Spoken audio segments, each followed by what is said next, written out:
Miren, estos son temas que son base para nosotros, para los siguientes temas.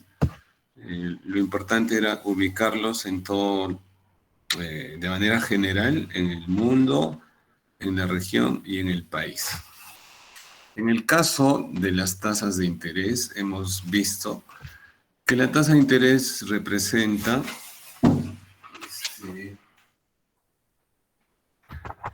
representa o mide o es el valor del dinero en el tiempo.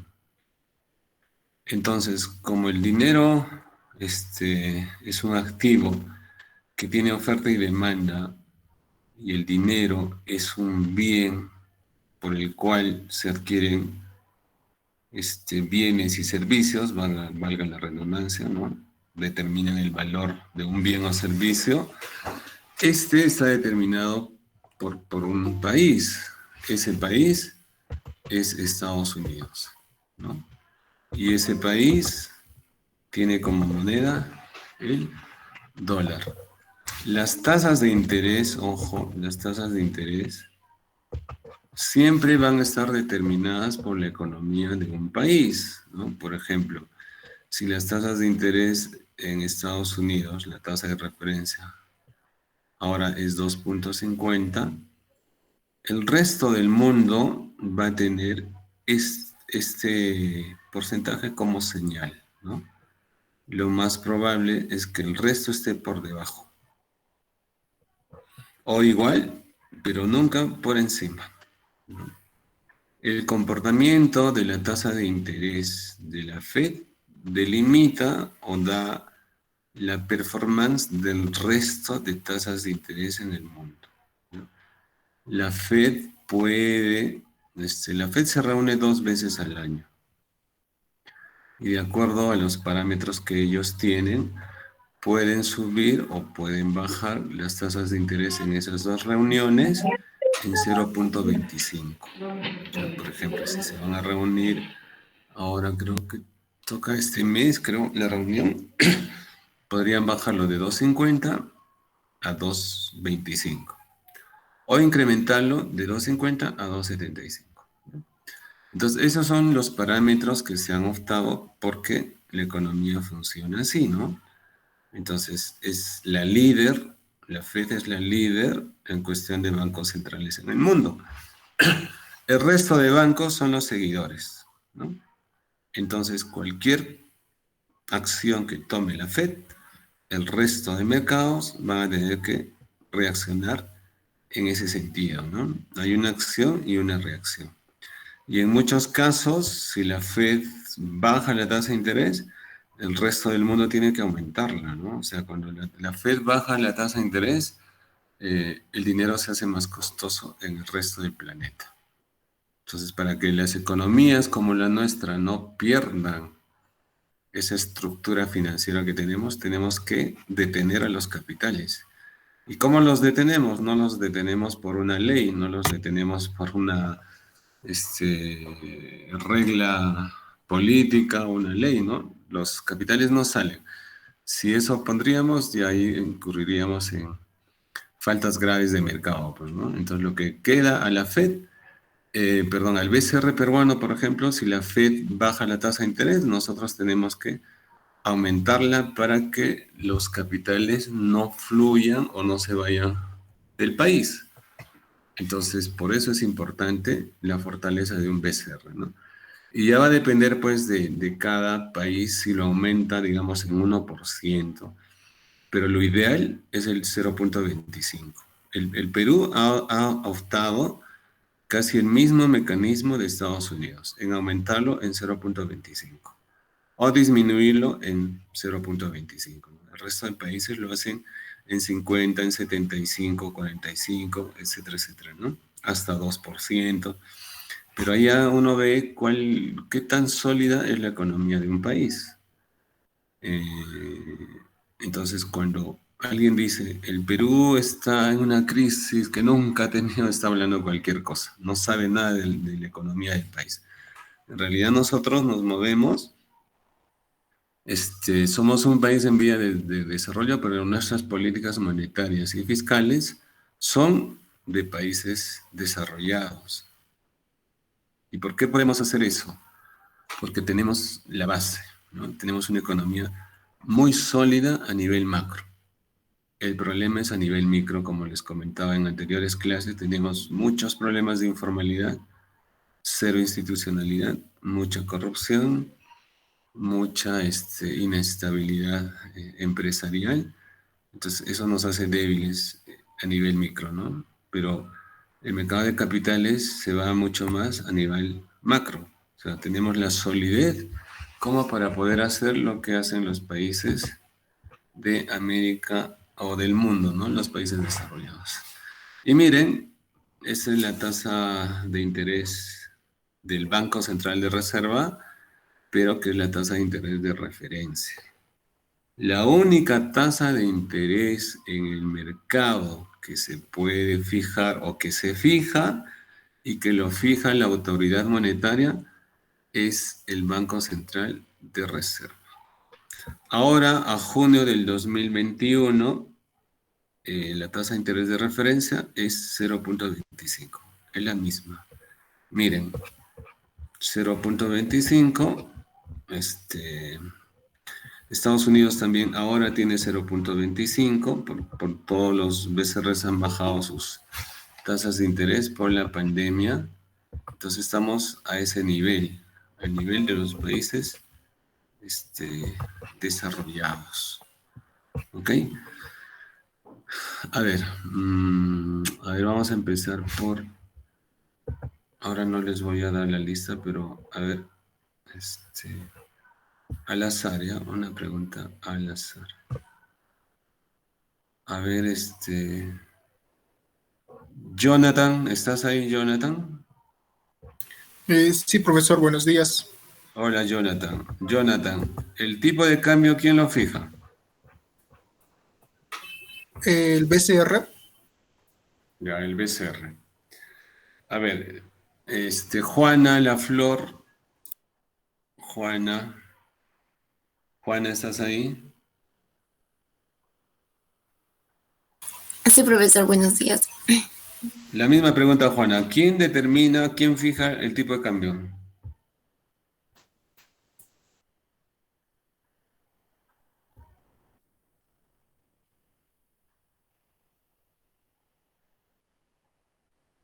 Sería el mercado de dinero, profesor, porque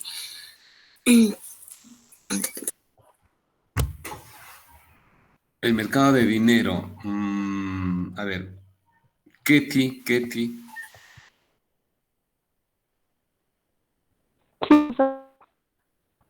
Ketty, la misma pregunta. ¿Quién fija el tipo de cambio en el Perú?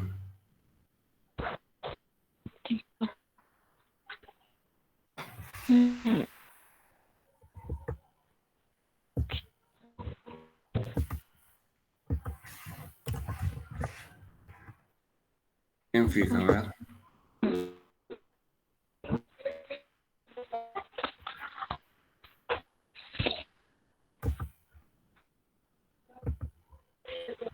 A ver, Luis Felipe. Profesor, Luis Felipe, ¿tú qué nos eh, dices? el mercado, profesor, el mercado de divisas de dólares. Exacto. Muy bien. Miren, chicos, el tipo de cambio no lo fija nadie en el Perú, lo fija el mercado, ojo, el mercado. ¿Y quién fija? ¿Quién fija? Luz Belí. sí, profesor.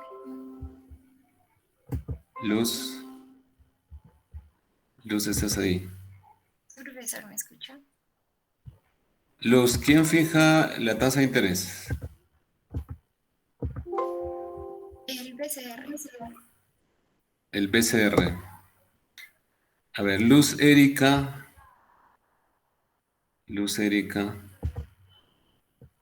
Presente, profesor. ¿Quién fija la tasa de interés en el caso del Perú?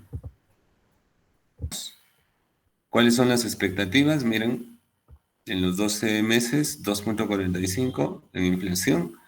La inflación subyacente, 1,76. La inflación de los últimos, las expectativas, 2,43, incluso menor de la que se está dando, y la tasa de referencia.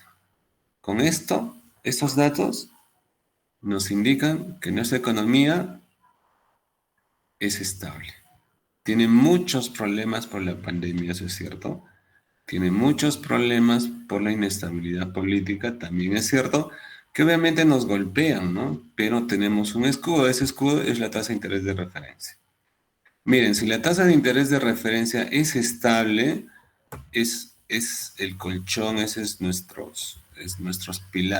pilar para que nuestra economía no se caiga, ¿no? Si esta tasa de interés sería como un electrocardiograma, ¿no? Subidas y caídas, ahí sí estaríamos fritos. Nuestra economía sí estaría pues en una incertidumbre total. Ahora tenemos una incertidumbre política que sí afecta al resto porque estamos hablando de un presidente que va a tomar las riendas de nuestra economía, ¿no? Y han escuchado, a ver, en el caso de, en el caso de, eh, a ver, Madeleine, Sí, profesor. Madeleine, ¿qué escuchaste? Mira, acá está Julio Velarde, que es el presidente del BCR. ¿Qué escuchaste de Julio Velarde? Que va a dejar el cargo. Eso fue la última noticia que escuché de él. Muy bien, Madeleine. ¿Y tú qué piensas? ¿Va a ser bueno, malo? Es indiferente que renuncie. Creo que todavía debería continuar porque de alguna forma él ha mantenido la estabilidad y sabe cómo hacerlo. Entonces, si tendría que entrar otro, tendría que seguir los caminos de Pedro Castillo, siempre estar en la línea de él, y creo que no sería conveniente eso. Ya, muy bien, Madeleine. ¿Tú qué dices, Michelle?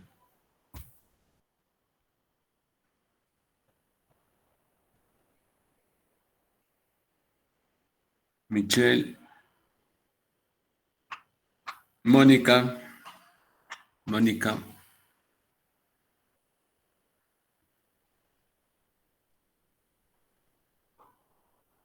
Mónica, ya estabas hablando, no te asustes.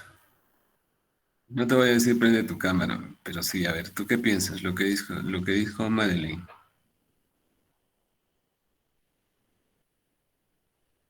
Mónica, Paul,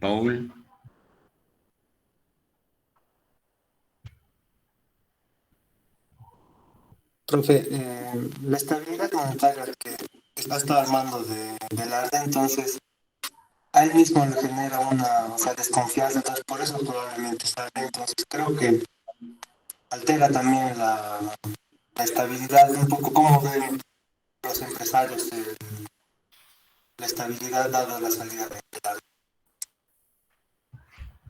exactamente, muy bien. Madeleine, Paul, bueno, creo que todos hemos escuchado esa noticia y nos ha preocupado, ¿no? Porque ya con todo el problema que tenemos, eh, que Julio Velarde diga ya hasta acá nomás, es un elemento más para tener una incertidumbre más grande aún, ¿no? Porque el éxito del BCR en realidad ha sido, obviamente que hay un equipo de primera, ¿no? Todos los que están, ya de por sí el éxito del BCR en la economía de nuestro país es porque el 100% que toma decisiones en el BCR son economistas, ¿ya? Cuando se reanuden los cursos de economía, cursos de extensión en el BCR, es a partir del octavo semestre, creo. Pueden ustedes presentarse al curso del BCR y hacer un curso de actualización, pues, ¿no? Micro, macro, econometría y proyectos públicos, creo.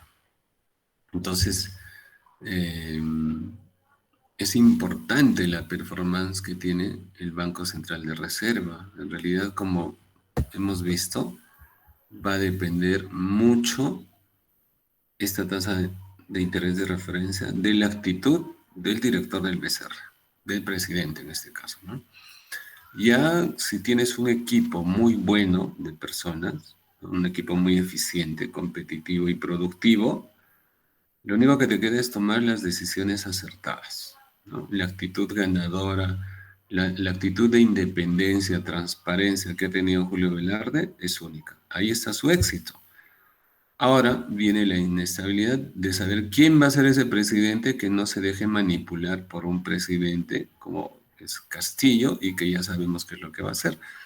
Se supone que el BCR, nuestro BCR, es autónomo, política, económicamente, financieramente y funcionalmente es autónomo, ¿no? Si bien es cierto que lo va a nombrar el Congreso, pero por una votación, pero de hecho que va a ganar, pues va a ser una elección política, ¿no? Julio Velarde ya está como 4 periodos de gobierno, ¿no? Casi 20 años. Sí, 20 años.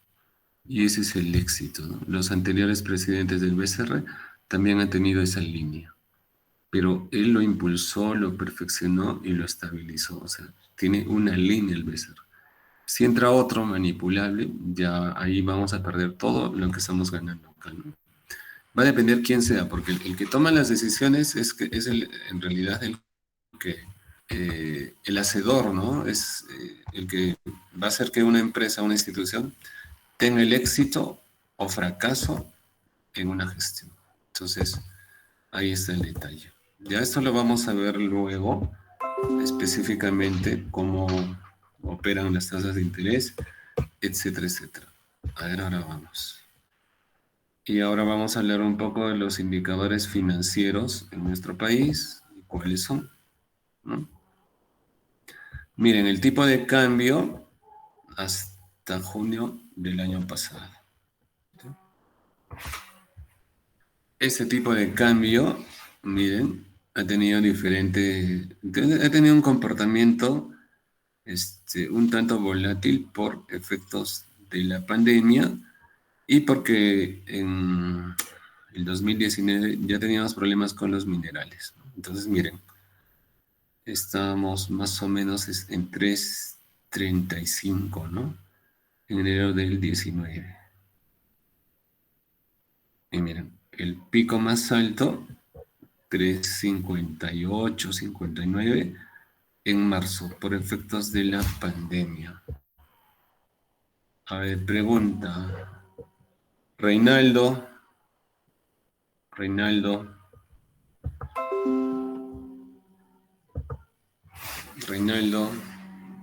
Sí, profesor, dígame. ¿Cuánto está el tipo de cambio hoy? Está 3.95, profe. ¿Por qué? Por la incertidumbre que se puede dar, profesor.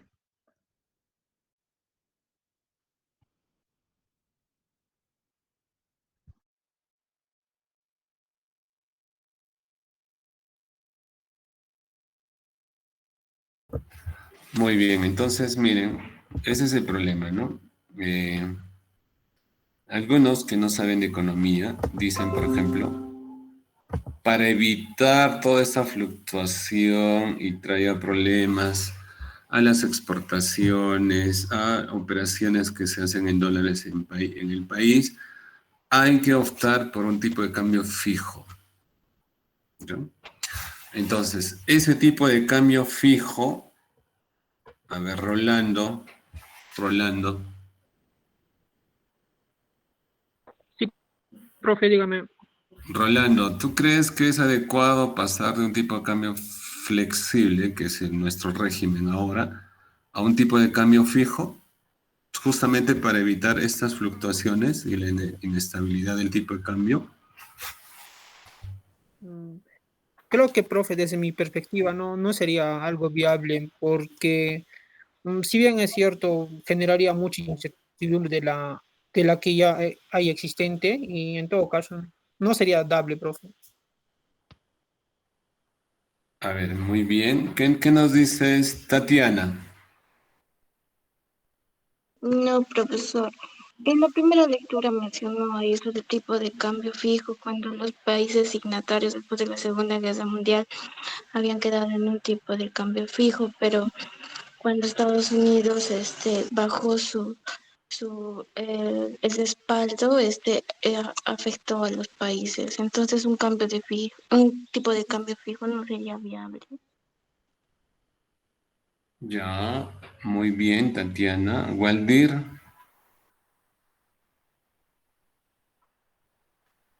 Sí, profesor, le escucho. Eh, un tipo de cambio fijo ahora en estos tiempos creo que no es considerado para tomar en cuenta, ya que un tipo de cambio fijo creo que puede ser manipulable por los gobernantes de un país. muy bien. A ver, vamos a terminar con Yabel. ¿Qué nos dices, Yabel? Ah, no, falta todavía Jeremy. Yabel, Presente, profesor. ¿qué nos dices? ¿Estás de acuerdo con lo que dijeron? No, no, profesor, sí, tiene que ser siempre flexible porque las fluctuaciones del mercado obligarían a otros países a que entren en crisis y no les convendría mucho. Y un tipo de cambio así fijo, no conviene. Tiene que ser siempre flexible. Ya, muy bien. ¿Y qué nos dices, Jeremy? Jeremy. Presente, profesor. Hola, Jeremy. Tiene que seguir siendo flexible porque, o sea, no puede encerrarse a la realidad. Como está en constante movimiento, la economía necesita adaptarse y si con el tipo de cambio se ponen duros, no va a pasar nada. Muy bien, exactamente. Miren, los tipos de cambios fijos han estado de moda cuando existía la corriente socialista, ¿no? Y esa corriente socialista de los 60, 70 decía que las economías se deben de proteger de estas variaciones del capitalismo cerrando la economía y a su vez tomando un tipo de cambio fijo. Cuando hay un tipo de cambio fijo, eso significa que el Estado se va a hacer cargo de las fluctuaciones en el mercado, ¿no? Va a defender la moneda. ¿Y con qué recursos va a defender la moneda? Con las reservas. Y si no tenemos reservas, simplemente nos tenemos que endeudar. Y eso es lo que ha pasado en los 70, 60, 70 y 80. El Perú estaba quebrado por tipos de cambio y el resto, ¿no? En 1995 se produce la crisis mexicana, 94, 95, 96, 97, la asiática, rusa, 98, brasileña, argentina, que ha sido una cadena de crisis financieras en esa época. El común denominador de esas crisis es el tipo de cambio fijo. Entonces, a partir del 97, 98, en realidad se eliminan los tipos de cambios fijos. ¿Y por qué los elimina? ¿Quién los elimina? No es que los elimina, ¿no? Sino simplemente por estrategia financiera, por coyuntura económica, por la globalización, por la integración de los mercados. No puedes fijar un tipo de cambio fijo, ¿no? Y para que tú tengas un tipo de cambio fijo, miren, por ejemplo, ¿quiénes tienen tipo de cambio fijo? La Unión Europea con el euro. ¿Pero por qué tienen un tipo de ese tipo? Porque la base para un tipo de cambio fijo tienen que ser tus reservas. Y la base de las reservas es el comercio exterior. Y el comercio exterior implica no ser deficitario. Entonces, como componen 25 países, 15 países de la zona euro, 17, sus reservas son enormes, pueden fijar su tipo de cambio. El país que tiene más reservas en el mundo es China y su tipo de cambio es fijo. Solo ellos pueden proteger su moneda, pero países como el nuestro y el resto del mundo, incluso Estados Unidos, no pueden fijar su tipo de cambio. ¿Por qué? Porque su comercio no es superavitario todo el tiempo, con el cual cuentan reservas. Y además ya sabemos por teoría, por realidad, que el mejor asignador de los recursos es el mercado. Entonces la volatilidad del tipo de cambio en cualquier economía se debe a diversos factores. En este caso el tipo de cambio en el mundo es estable, ya ha asumido efectos del COVID. Es solo en el Perú que tiene una volatilidad tremenda, un riesgo, una incertidumbre brutal, es por los problemas electorales, ¿no? O sea, al saber que un candidato que va a ganar y piensa demoler toda la economía, eso genera inestabilidad desde el más pequeño hasta el más gran inversionista. Y el que va a pagar con estas subidas del tipo de cambio, etcétera, etcétera, no es el gran inversionista. El gran inversionista se va a otros mercados sin problemas. El gran perjudicado es el pequeño, el micro, el informal. ¿Por qué? Porque el precio de los alimentos va a subir, y ya ha subido en realidad muchos de estos precios, y ahí pues incide básicamente ese efecto, ¿no? También vamos a hablar de las reservas, del tipo de cambio, porque eso está relacionado con el comercio exterior, ¿sí? Con el mercado de capitales. Y hablaremos en el tema de crisis económicas mundiales, ahí vamos a especificar. El otro dato importante son las RIN. Miren, las reservas internacionales netas son eso, reservas internacionales netas. Eso significa que es una deducción de importaciones, exportaciones y más el dinero en dólares en el sistema financiero. O sea, todos los dólares que están legalmente dentro de la economía también son parte de la RIN. ¿Ok? Entonces, estas RIN se han diseñado exclusivamente para atacar problemas de financiamiento exterior. ¿Eso qué significa? Tipo de cambio, comercio exterior, por ejemplo, exportaciones netas deficitarias, ¿no? Es decir, que las importaciones son mayores que las exportaciones, hay una brecha, hay un hueco, hay que cerrarlo. ¿Con qué? Con la RIN. Y la RIN es base para que nosotros seamos sujetos de crédito. Esta RIN no es para aumentar sueldos, no es para construir hospitales, no es para situaciones que no están ligadas con el comercio exterior. En situación de emergencia, por ejemplo, el BCR ha utilizado un tanto de esta RIN para hacer el programa Reactiva, pero una mínima parte. El resto lo está utilizando para problemas de tipo de cambio. Ya se han gastado en lo que va del año 10.000 millones de dólares. 10.000 millones de dólares en 6 meses, ¿no? Nadie lo gasta así por así, pero nosotros tenemos esa capacidad. Ahora nuestras reservas, miren, en junio del 2020 eran 44.000 millones. Ahora estamos cercanos a los 70.000 millones de dólares, ¿no? De esos 70.000 millones tenemos en efectivo, digamos, caja chica para hacer todo, para enfrentar todos estos problemas, algo de 20.000 millones en la mano. Eso se llama posición de cambio. Entonces, el BCR ha hecho uso de esa posición de cambio para estabilizar el tipo de cambio, porque recuerden, estamos en un régimen de tipo de cambio flexible con flotación sucia. Entonces, cuando el BCR o cuando el tipo de cambio tiene estos comportamientos atípicos, puede subir mucho o caer mucho, el BCR interviene. ¿Y cuál es la base o con qué interviene? Con las reservas. ¿Está bien?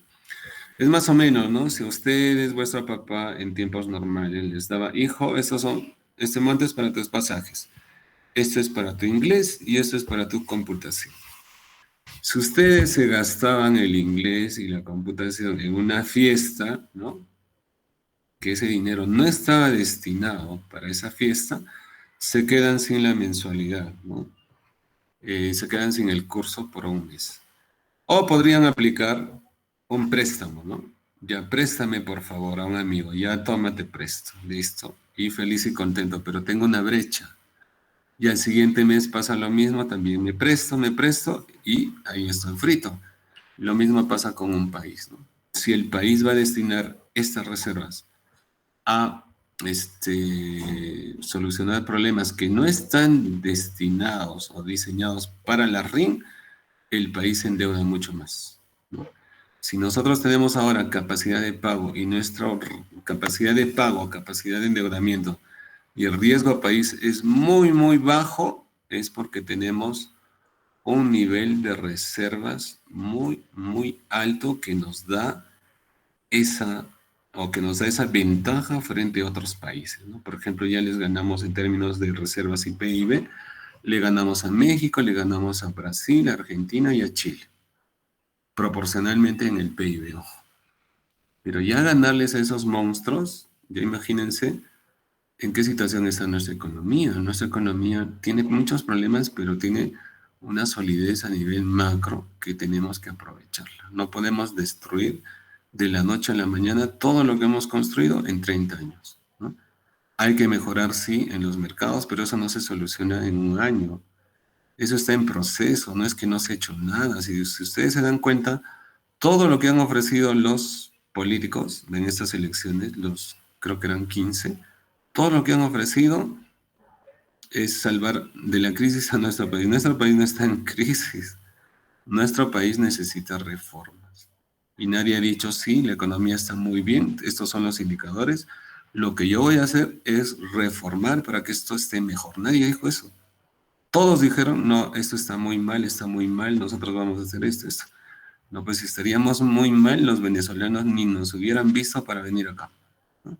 Si los venezolanos han venido a Perú es porque en Perú se paga mucho más que en cualquier país y hay más oportunidades de trabajo por la informalidad. Ese es el detalle, ¿no? A Chile no han entrado. A Chile ha sido un filtro, ¿no? El venezolano que quiere entrar no tiene que tener antecedentes y tiene que tener una profesión o mínimo haber terminado la universidad. Si no tienes esas condiciones, no entras. Y no entraron, solo entraron los capacitados. Y a Perú entraron todos. Perro, gato y ratón entraron. Entonces, nuestra economía se ha contaminado pues, terriblemente, ¿no? No es que seamos nosotros nada empáticos, nada sentimentalistas, no. Si tú quieres ayudar a alguien, tiene que ser en reglas, pues, ¿no? Tú puedes entrar a mi país, pero tienes que tener estas características. Y miren, han entrado bandas de sicarios, narcotráfico, o sea, todo un desastre. Y nuestro país ha sido afectado. La economía se ha vuelto más informal, pues, ¿no? Si a un obrero le pagaban 10, viene un venezolano y dice, no, págame lo que tú quieras, 1 sol o 2 soles está muy bien. Entonces imagínense el resto, ¿no? Ya lo que ya estaba tan informal se ha vuelto mucho más informal. Entonces todo eso tiene que haber una reforma. Pero decir que estamos en crisis, que todo está mal, eso es un cuento. Eso es estar viendo otro país. Los datos lo dicen, miren, los datos lo dicen. Los datos lo dicen. No estoy hablando nada acá de política. Voten por ese, por aquel, pero hay que votar por alguien que nos va a darle estabilidad, ¿no? No solo de ahora, sino del resto de años, porque ustedes tienen un futuro, yo también no estoy, digamos, tan viejito como para decir, ya no me importa nada, no, ni hablar. Y acá tenemos el precio de los commodities que de alguna forma estos 3 últimos años se ha recuperado considerablemente, ¿no?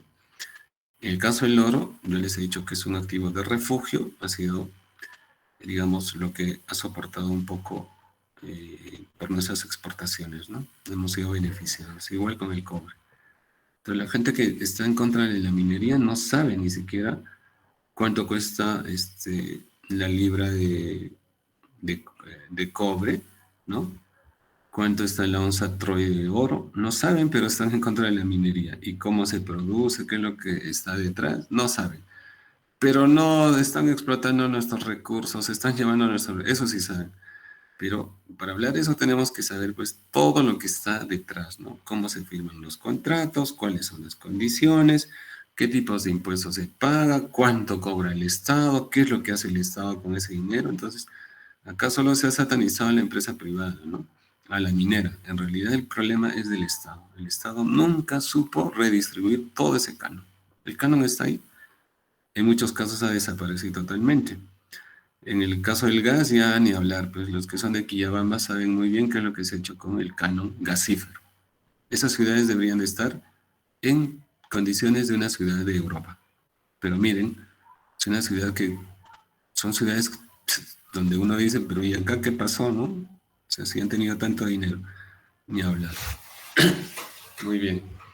Y luego tenemos acá las tasas de interés. Miren, las tasas de interés interbancaria en soles y en dólares. No es que es la misma de la referencia, ¿no? La tasa de interés de referencia es una señal nomás. Y acá, por meses, ¿no? Por meses está 0.25, pero si nosotros lo anualizamos es 2% al año, ¿no? Esa es la tasa de interés. Pero hay unas tasas de interés preferencial a nivel corporativo, tanto en soles como en dólares, ¿no? Que es 1.46, por ejemplo, en promedio, y en dólares 1.87. Si vemos un spread, es casi mínimo. ¿Eso qué quiere decir? Que nuestra moneda sí tiene un valor, ¿no? Sí tiene un valor en el mercado, y es importante ese valor, mantener estas tasas de interés, porque le da sostenibilidad a la cadena de pagos. Y acá ya tenemos a tasas de interés para las MIPES. Si se dan cuenta, las MIPES siempre, por sus características, son más riesgosas que cualquier otra actividad. Por lo tanto, ¿cómo se cubre ese financiamiento con las tasas de interés? 19% ha ido bajando, ¿no? Eso ya es por efectos del programa Reactiva. Esto amortiguado y que caiga un montón. Y las tasas de interés hipotecarias, miren, han bajado también considerablemente, porque antes eran 11. Eso también es Reactiva, pero ¿no? Si ven que las tasas de interés han ido cayendo, es por todo el programa COVID. O sea, se está tratando de impulsar a la economía. ¿Qué partido político ha hablado de estas tasas de interés? No han hablado nada. Pero en realidad es esta, ¿no? Si nosotros nos podemos dar el lujo de bajar las tasas de interés, miren, de 11%, que era el de mercado, y este era 25 más o menos, si se ha bajado es por la solidez económica que tenemos. Y esto de las pymes se ha dado el crédito, o se ha colocado recursos a los informales y a los formales. Entonces, si hablamos que no se les ha apoyado a los micros, se les ha abandonado, se les ha dado así a carta blanca. Porque no se les debería de dar, porque no son formales. O sea, estás premiando a un informal que nunca pagó impuestos. No, pero que son pobres, etcétera, etcétera. Entonces, miren, nos hemos dado ese lujo. Nadie dijo eso. Entonces, un país que estaría quebrado no se puede dar ese lujo. Nosotros sí, porque tenemos recursos. Listo. Entonces, ya chicos, nos quedamos acá en el mercado de capitales. Esto ya es un poco más largo porque es un poco más complicado y nos vamos a quedar a las mitades. Entonces nos quedamos acá, nos vemos el día jueves. Cuídense. Nos vemos. Profesor, el día jueves creo que es feriado. Ah, es cierto, ¿no? Ya, bueno, voy a averiguar si es feriado. Yo le voy a pasar la voz a Tatiana y mañana. Y ya, pues nos vemos el viernes para el examen y ahí vamos a definir todo. ¿Está bien? Listo, profe, hasta la próxima clase. Listo, chicos, cuídense, nos vemos. Chao. Profesor, por favor, ¿podría subir las clases grabadas, por favor? Ah, sí, ahora ya arreglaron el sistema, lo voy a hacer hoy día, hoy día y mañana, ¿vale? Ya, profesor, gracias. Listo, Luz. Cuídense, chicos. Chao.